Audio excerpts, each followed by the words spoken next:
Bien, hola a todos jóvenes, ¿qué tal? Espero que estemos bien durante el desarrollo de este ciclo, que es el ciclo semestral UNI. Saludos para todos. El día de hoy en el curso de Geografía nosotros vamos a desarrollar ya nuestra semana número 3, cuyo tema está vinculado con la contaminación atmosférica.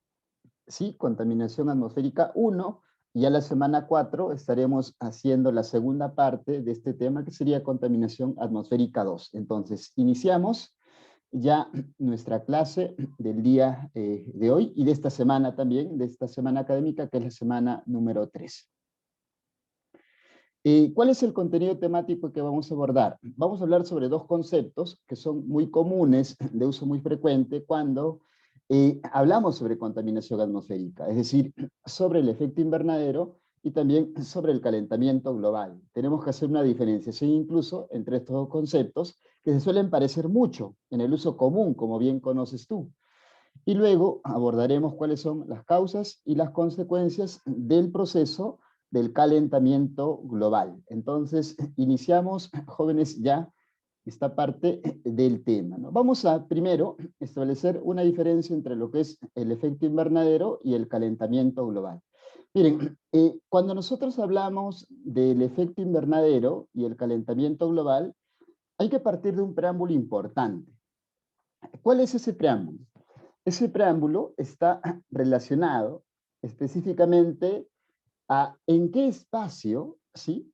En qué zona, en qué sector, en todo caso, en qué elemento del planeta se manifiestan tanto el efecto invernadero como el calentamiento global. Bueno, nosotros sabemos que esto ocurre en la atmósfera. Sí, estos dos procesos ocurren, se dan en la atmósfera. Pero estos dos procesos que se presentan en la atmósfera, incluso no se presentan en cualquier zona o sector de la atmósfera. Como sabes tú, la atmósfera tiene distintos sectores, distintas zonas, capas podríamos decir. Ocurre que el proceso del efecto invernadero y el calentamiento global se presentan específicamente en la zona más baja, en ese sector que nosotros usualmente pasaríamos a llamar la zona, ¿sí?, de la troposfera. ¿Saben? La zona o el sector de la troposfera. Ambos procesos, repito, efecto invernadero y calentamiento global. Y estos dos procesos que se dan en la troposfera tienen elementos diferenciadores, es decir, tienen un vínculo, sí, pero lo que más destaca son sus diferencias. Cuando nosotros, por ejemplo, hablamos del proceso del efecto invernadero, siempre es importante que nosotros entendamos este proceso del efecto invernadero como un proceso natural. Es un proceso natural que se da en la Tierra, ¿sí?, que se da específicamente en la zona baja de la atmósfera, en la troposfera, y como nosotros incluso sabemos, es un proceso a través del cual la atmósfera terrestre y el planeta retienen cierta porción de calor, ¿sí?, cierta porción de calor, cierta porción de radiación infrarroja que la Tierra intenta eliminar hacia el exterior. Claro, el proceso era este, ¿no? Los rayos solares, cuando atraviesan las distintas capas de la atmósfera y llegan hacia la superficie terrestre, sobre todo la radiación infrarroja, esta radiación infrarroja, recordarás tú, calentaba tanto la superficie acuosa como la superficie terrestre, y esta superficie acuosa y terrestre progresivamente en el transcurso del día iba eliminando ese calor en forma nuevamente de radiación infrarroja. Es decir, la Tierra comenzaba a perder ese calor. Y perder ese calor es un riesgo, porque perder ese calor, ¿qué implica? Implica necesariamente que la temperatura o las temperaturas en la Tierra iban a sufrir o sufrirían fuertes contrastes entre el día y la noche. Entonces, la situación que se presenta aquí en la troposfera es que al ser eliminado, al ser expulsado, al ir perdiendo la Tierra calor, hay en esta zona baja, repito, la atmósfera, ciertos gases que tienen una función específica, retener una porción de ese calor. ¿Sí? Un proceso de retención natural de ese calor. Ese proceso, ¿sí?, de retención de calor de una proporción de este calor, es lo que tú y yo nos vamos a llamar el proceso del efecto invernadero. Ahora, ese proceso, repito, el efecto invernadero, es un proceso fundamentalmente natural. Claro, ¿por qué? Porque ese proceso implica un equilibrio. Incluso cuando nosotros hablamos del proceso del efecto invernadero, a través de esta retención de calor que hace, ¿sí?, la atmósfera, en su parte baja con ciertos gases, la temperatura en la Tierra registra más o menos 15 grados. Y esos 15 grados son considerados una temperatura ideal para el desarrollo de la vida. Son considerados una temperatura ideal para que se den ciertos procesos físicos, químicos, necesarios, indispensables para la vida, caso el ciclo del agua, por ejemplo. Entonces, este equilibrio, ¿sí?, este equilibrio térmico que genera el efecto invernadero termina siendo positivo. Y ese equilibrio térmico, repito, termina propiciando, en última instancia, la vida. Y este es un proceso natural, es decir, para que esto ocurra no es que el hombre haya intervenido, sino que básicamente la concentración de ciertos gases en la parte baja de la atmósfera han ido generando esto. ¿Está bien? Y esos gases que intervienen fundamentalmente dentro del proceso del efecto invernadero son pues el dióxido de carbono, el vapor de agua y también el metano. Y si tú comienzas, por ejemplo, a analizar esto, estos gases incluso se consideran que en una primera etapa tuvieron su origen a partir de erupciones volcánicas. Es decir, hasta el mismo origen de los gases que contribuyen con el proceso del efecto invernadero se considera un origen, por decirlo así, natural. ¿Está bien? Entonces, este proceso del efecto invernadero tiene ahí su importancia, tiene ahí su peso. Distinto es cuando nosotros hablamos del caso del calentamiento global. ¿Y esto por qué? Porque el mismo término calentamiento global, ¿no?, ya hace alusión a un incremento de las temperaturas, ¿sí? Ya hace alusión incluso, ¿no?, a un incremento un tanto excesivo de las temperaturas. Y es lo que, por ejemplo, se considera a partir de diversos estudios, diversos informes que han hecho todo un conjunto de especialistas por ahí designados por distintas organizaciones, incluso por la ONU, se ha llegado, por ejemplo, a la conclusión de que cuando nosotros hablamos del calentamiento global, ¿de qué estamos hablando? Estamos hablando de un incremento anormal, ¿sí?, de las temperaturas. ¿Y esto por qué? Esto porque ya en la parte baja de la atmósfera, donde antes existía, digamos, esta cantidad de gases del efecto invernadero, ahora hay un incremento de esos gases del efecto invernadero, razón por la cual la atmósfera y estos gases van a comenzar a retener mayor proporción de calor, ¿sí? Mayor proporción de calor a la que usualmente ocurría, que era el efecto invernadero. Esta retención de calor natural que te permitía tener 15 grados de temperatura, perfecto. Eso ocurría cuando existía cierta cantidad de gases del efecto invernadero. Pero ahora existe un exceso de estos gases del efecto invernadero, razón por la cual la atmósfera, ¿sí?, comienza a tener una propiedad adicional, retiene más calor, y al retener más calor se van generando procesos de incremento de temperatura, que es lo que nosotros actualmente llamamos el proceso del calentamiento global. Ahora, yendo a ese punto, entonces nosotros habría que ver, ¿y cuál es la razón para que ahora existan más gases del efecto invernadero en la atmósfera que están comenzando a retener más calor y que están propiciando el aumento de temperaturas que tú y yo llamamos ya calentamiento global? Bueno, ahí se plantea específicamente que esto está vinculado con la actividad humana, con el proceso antropogénico, y específicamente con ciertas actividades que el hombre ha hecho durante estos últimos casi 200 años de forma intensa y que han propiciado eliminar gases que se incorporan a la atmósfera y que en última instancia retienen más calor, es decir, gases del efecto invernadero. ¿Está bien? Ahora, es por eso que cuando nosotros hablamos del calentamiento global, siempre nosotros, ¿qué decimos? Bueno, el calentamiento global, para empezar, no es un proceso natural. El calentamiento global, el actual calentamiento global, ¿qué es? Es un proceso que tiene su origen fundamentalmente en la acción o en la participación humana.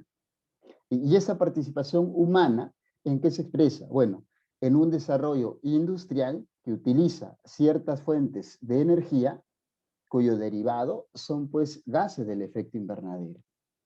¿Está bien? Entonces, bajo esa lógica, por ejemplo, es correcto, ¿sí? Es correcto afirmar que la quema de combustibles fósiles, sea petróleo, gas natural, carbón, el incremento del parque automotor, otras actividades como la deforestación, como la agricultura, contribuyen y suman al proceso del calentamiento global. ¿Por qué? Porque contribuyen con la mayor eliminación o la mayor producción, en todo caso, de gases del efecto invernadero. Incluso recordemos que actualmente hay ciertos gases del efecto invernadero que no tienen su origen natural. Mira, si tú ves nuevamente aquí, los gases que tienen origen natural, dióxido de carbono, vapor de agua, metano, perfecto.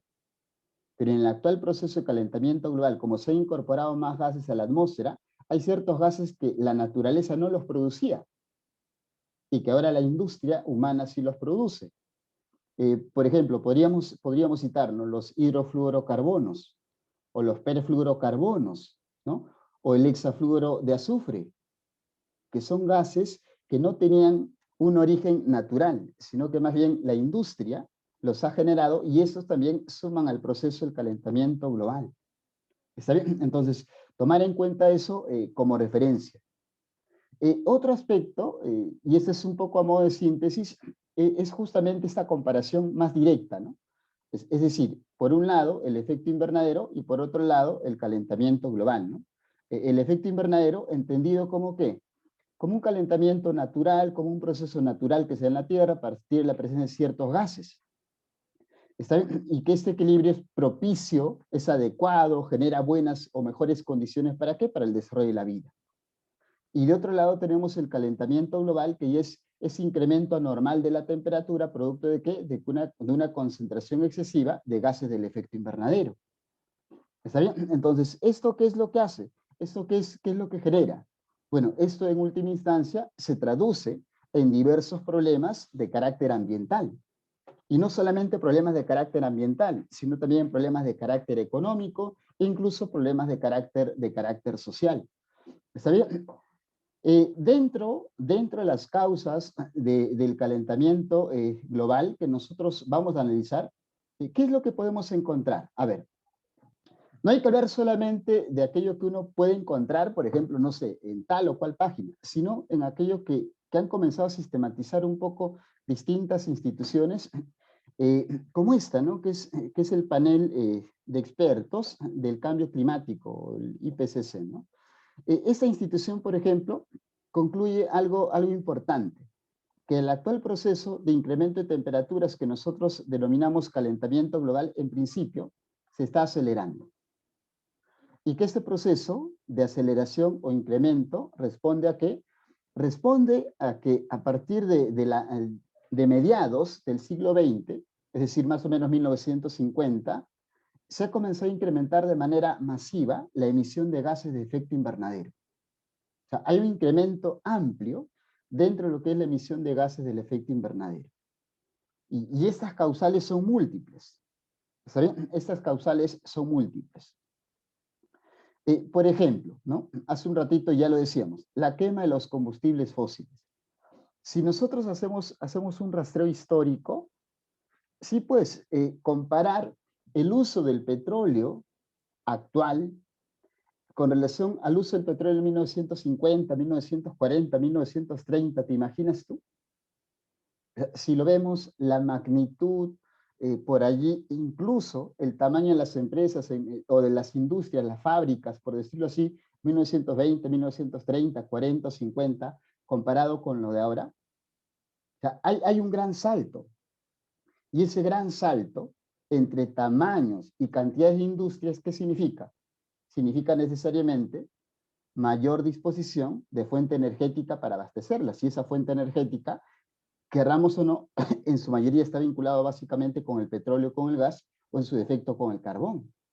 China, por ejemplo, que es un país que se considera que posiblemente de aquí a 5 o 10 años se convierta en la primera potencia del mundo, China utiliza grandes fuentes de carbón, fuentes energéticas de carbón. Y estas en última instancia traducen, o por decirlo así, eliminan gases contaminantes a la atmósfera, que son también gases del efecto invernadero, desechos. ¿Está bien? Lo otro, por ejemplo, es cómo ciertas industrias directamente vinculadas con el uso de los combustibles fósiles han comenzado a crecer las últimas décadas. Siempre tomemos como referencia esto, ¿no? A ver, si retrocedemos un poquito en el tiempo, 20, 30 años, quizá hace 20, 30 años era bastante complicado pensar en distintas marcas de carros o vehículos. Quizá uno podía centrarse en 5 o 6 en el mundo, pero ahora, ¿en cuántas nos podemos centrar? Podríamos decir que hay 5 o 6 fábricas importantes de vehículos en el mundo, o son muchísimas más.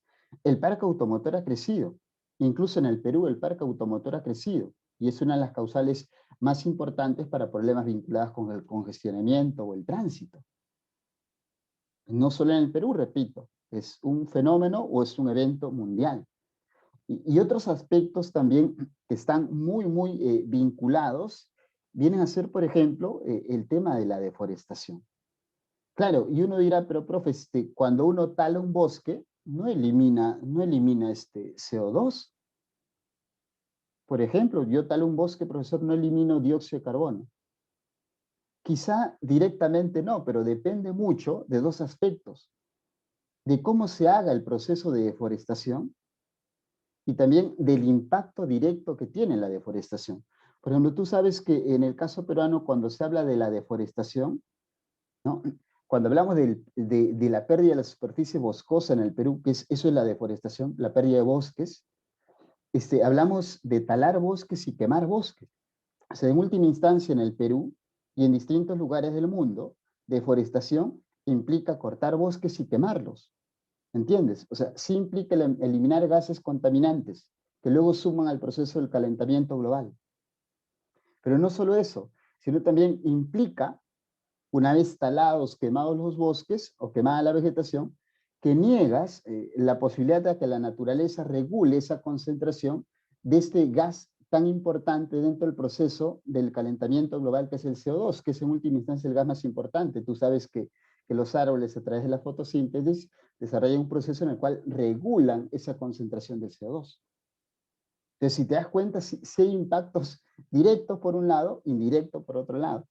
Y bueno, luego está la agricultura y seguidamente otras actividades menores. Pero cuando hablamos de la agricultura, así como causal, nos referimos específicamente a ciertas prácticas agrícolas no tan adecuadas, no tan convenientes, ¿no?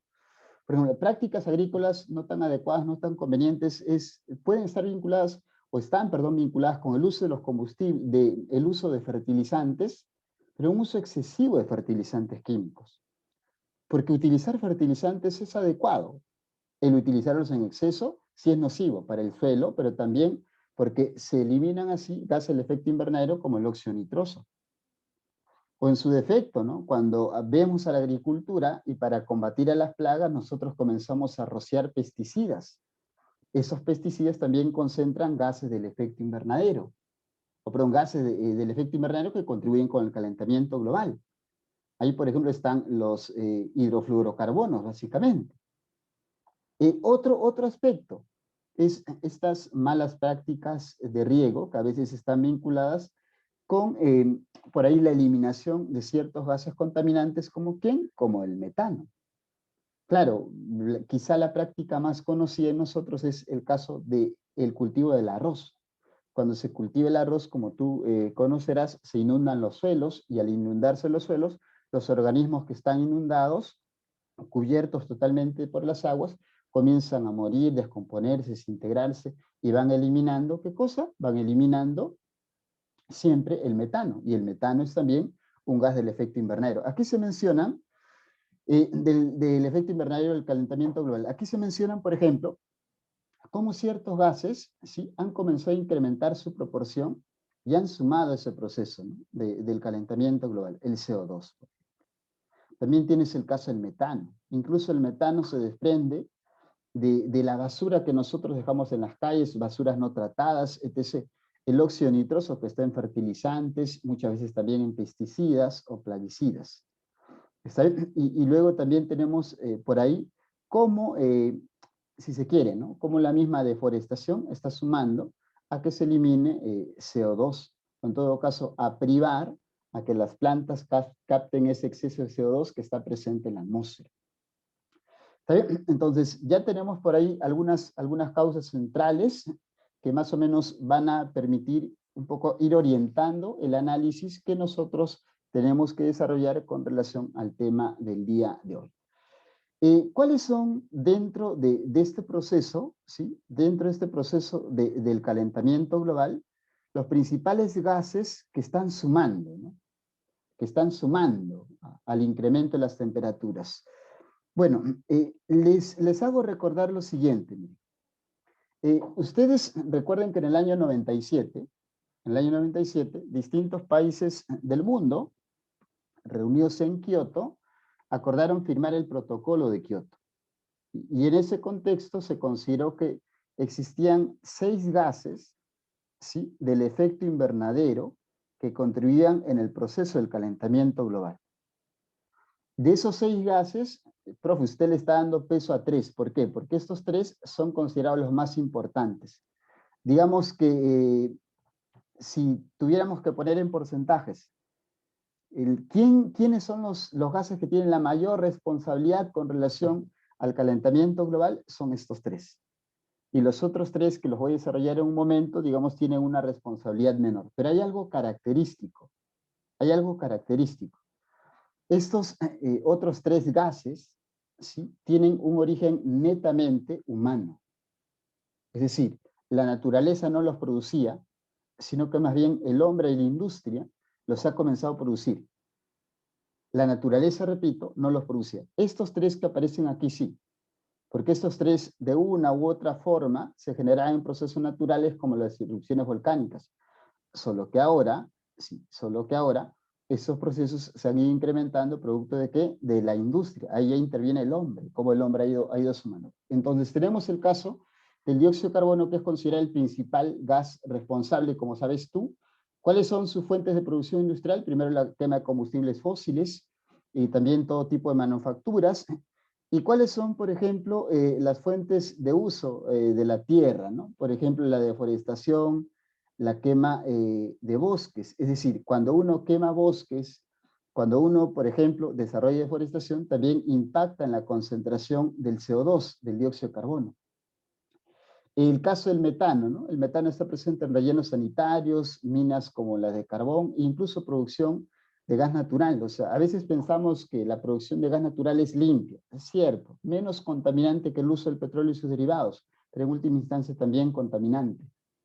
¿Cuándo se comienzan a eliminar, por ejemplo, de manera adicional el metano? Cuando hay producción en arrozales, lo que yo te decía, la producción ganadera también suma mucho eso. Y también la conversión de los humedales. No sé si por ejemplo, tienen información. El Pantanos de Villa, ¿no? Buena parte de Pantanos de Villa hace un tiempo estuvo en proceso de urbanización. Se detuvo ese proceso de urbanización. Pero si tú, por ejemplo, en última instancia, cambias el uso de ese suelo, ¿no? Un suelo de uso ecológico, turístico, por un suelo urbano, de hecho que eso va a tener impactos en cuanto a la concentración del metano. Luego tenemos también el óxido nitroso, ¿no? Que proviene, digamos que es un residuo también que queda allí de la quema de los combustibles fósiles y también la producción del ácido nítrico. Pero también, por ejemplo, cuando tú los quieres utilizar en agricultura, estos están presentes pues en los fertilizantes, en los pesticidas, y también son un residuo de la quema de los bosques o la quema de la famosa biomasa. Ahora, ¿cuáles son los otros gases dentro de este proceso de calentamiento global que considera el protocolo de Kioto? Te decía, ¿no? Los hidrofluorocarbonos, los perfluorocarbonos y también el hexafluoro de azufre. Esos gases en menor proporción, es cierto, pero son también gases que suman, que contribuyen con el proceso del calentamiento global. Y si tú te das cuenta, todo esto que estamos revisando ya no está vinculado con la naturaleza, está vinculado específicamente con acción, con actividad humana. Por eso es que el proceso del calentamiento global responde a una causal antrópica, responde a una causal humana. Bien, finalmente, Con relación a las consecuencias, ¿cuáles serían por ahí las consecuencias del proceso del calentamiento global? De manera general, nosotros podemos incluir esto. Hablamos del aumento de las temperaturas, ¿no?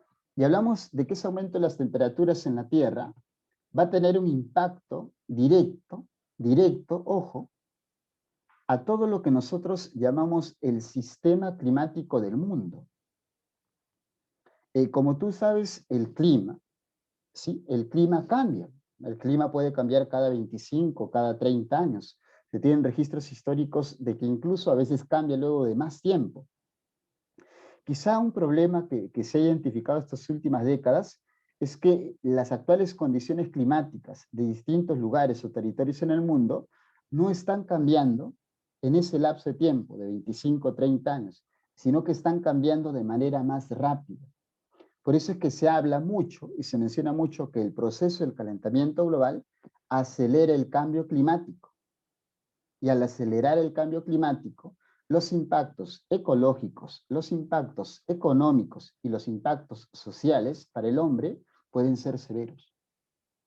¿Está bien? Entonces, esto se puede expresar así, ¿no? Algo así como, si tú estás en un territorio en el cual tradicionalmente la temperatura era tal o cual, y tal o cual mes habían precipitaciones y cierto nivel de humedad, esto va a implicar una alteración. Y al haber una alteración, hay impactos, repito, ecológicos, económicos y también impactos sociales. Otra, por ejemplo, se habla mucho de este proceso de incremento del nivel del mar. ¿Y eso por qué? Por la reducción de la superficie glaciar. Cuando nosotros hablamos, ¿sí?, del calentamiento global, hablamos también de este proceso de reducción de superficie glaciar, de ese proceso, por ejemplo, de reducción de los suelos polares. Los suelos polares se llaman permafrost. Esos suelos polares se están reduciendo. Y las personas que viven allí, que han construido sus viviendas allí, se están viendo afectadas. Ahora, ese retroceso glaciar implica ¿qué cosa? Implica también la reducción de fuentes de agua dulce para distintos lugares o países del mundo. Caso Perú. O sea, el Perú es un país, es cierto, que tiene gran disponibilidad de fuentes de agua dulce, perfecto, pero buena parte de esas fuentes de agua dulce, ¿de dónde provienen? De deshielos, de los glaciares, de los nevados. Y si estos desaparecen o se reducen progresivamente, el nivel de aguas de los ríos que nos alimentan también van a comenzar a desaparecer o van a comenzar a reducirse. ¿Entienden? Ahora, lo otro es que si hay ese retroceso glaciar, el agua en última instancia pasa, ¿sí?, de los continentes, ¿a dónde? Al mar. Hay ese incremento del nivel del mar. Las algas, como sabes tú, marinas, hacen proceso de fotosíntesis, y en ese proceso de fotosíntesis contribuyen con qué? También con la acidificación de los océanos. Y esto tiene impactos en distintas especies, sobre todo las especies o los famosos corales, ¿no?, que son típicos de mares tropicales, etc. Se habla también, por ejemplo, de que este aumento de las temperaturas, ¿qué va a implicar? Va a implicar que los territorios que antes tenían temperaturas altas no van a ser tan reducidos, sino que estos se van a comenzar a extender. Razón por la cual, ¿sí?, razón por la cual lo que se va a presentar sí o sí es una extensión de la zona tropical. Se habla por ahí incluso, ¿no?, del incremento de las temperaturas en algunas zonas. Se habla, por ejemplo, de esta posibilidad que los desiertos, a partir de la alteración de los ciclos de precipitaciones, los desiertos comiencen a aparecer, a crecer, ¿sí?, o a surgir en otros espacios o en otros territorios. Y también, por ejemplo, hablamos de esta situación de que los procesos naturales no necesariamente pues van a seguir el mismo ritmo que siguen ahora. Es decir, cuando nosotros hablamos de un huracán, cuando nosotros hablamos por ahí de una sequía, cuando nosotros hablamos de un proceso de helada, etc., hablamos de ciertas condiciones específicas. Claro que hasta las podríamos incluso pronosticar, entre comillas, pero con estas grandes alteraciones climáticas que puede generar el calentamiento global, no necesariamente van a ser predecibles, e incluso se plantea que van a ser más intensos. Se tiene referencias, por ejemplo, de que antes de 1950, por ejemplo, los procesos de fenómeno de Niño se daban en lapsos aproximados de 15 años. Pero después de 1950, los procesos de fenómeno del Niño se han dado en lapsos aproximados de 9 años. Esos cambios no son gratuitos en última instancia. Y esto último que te mencionaba estaba justamente relacionado aquí, ¿no? Con esa producción o esa intensificación, digamos, de ciertos eventos meteorológicos y los impactos que pueden tener, sobre todo a nivel del Perú y a nivel de las naciones que no necesariamente son naciones ricas o desarrolladas. El otro elemento, ¿sí? El otro elemento está vinculado ¿con qué? Con la posible extinción de especies. Se ha registrado, por ejemplo, en algunos países que están siendo ya afectados por este incremento de las temperaturas, cómo se impacta, cómo ciertas especies están siendo golpeadas. Casos como México, por ejemplo, casos también como Colombia, territorios en los cuales algunas especies que tradicionalmente, digamos, vivían bajo ciertas condiciones de temperatura, ahora que hay condiciones de temperatura un poquito mayores, se ven forzadas a migrar. Y en ese proceso de migración no encuentran sus fuentes de alimento tradicionales. Y no es que una especie se adapte en un mes, en 2 meses, en 3 o 4 meses. No son como el ser humano, que nosotros nos podemos adaptar a condiciones o ambientes fríos, con un esfuerzo, es cierto, no, pero las especies necesitan más tiempo para adaptarse. Y en ese tránsito es donde se están produciendo, en principio, migraciones a nuevos ecosistemas, pero también luego de esta migración a nuevos ecosistemas, extinción de muchas de estas. Y luego también está vinculado, u otra consecuencia, nosotros la podríamos encontrar aquí, ¿no? En los impactos significativos que tienen con relación a la seguridad alimentaria. Un proceso de sequía, en última instancia, afecta a la agricultura. Si hay un proceso de sequía, no hay forma de producir. Se hace muy complejo la actividad agrícola. Y al no haber forma de producir, necesariamente pues se produce siempre un déficit en cuanto a lo que viene a ser el abastecimiento de alimentos. ¿No es cierto? Por esa razón, por ejemplo, cuando nosotros hablamos, ¿sí?, de este proceso o de estas consecuencias del calentamiento global, incluso decimos que se puede identificar ciertos eventos ya conocidos, como la desertificación. La desertificación tiene varias causas. Y una causa, digamos, son estos procesos de sequía prolongados. Y sus impactos, sí, sus impactos no se reducen, repito, no se reducen solamente a lo natural, o sea, se extienden a lo económico, e incluso se pueden extrapolar hasta el aspecto social, ¿no? Ustedes se imaginan, si ahora, por ejemplo, hay cierta, entre comillas, pugna por algunos recursos naturales, con cambios drásticos mayores en cuanto a ciertos patrones de clima generados por el calentamiento global, esas pugnas incluso pueden ser más drásticas, más severas. ¿Está bien? Bien, esto es cuanto quería comentar con relación a las consecuencias del calentamiento global. Ya nosotros también vamos a tener la posibilidad de ver esta segunda parte en el tema contaminación atmosférica 2, que corresponde a la semana número 4. Bien, jóvenes, a todos, gracias por su atención y ya nos estaríamos viendo en otra ocasión. Saludos.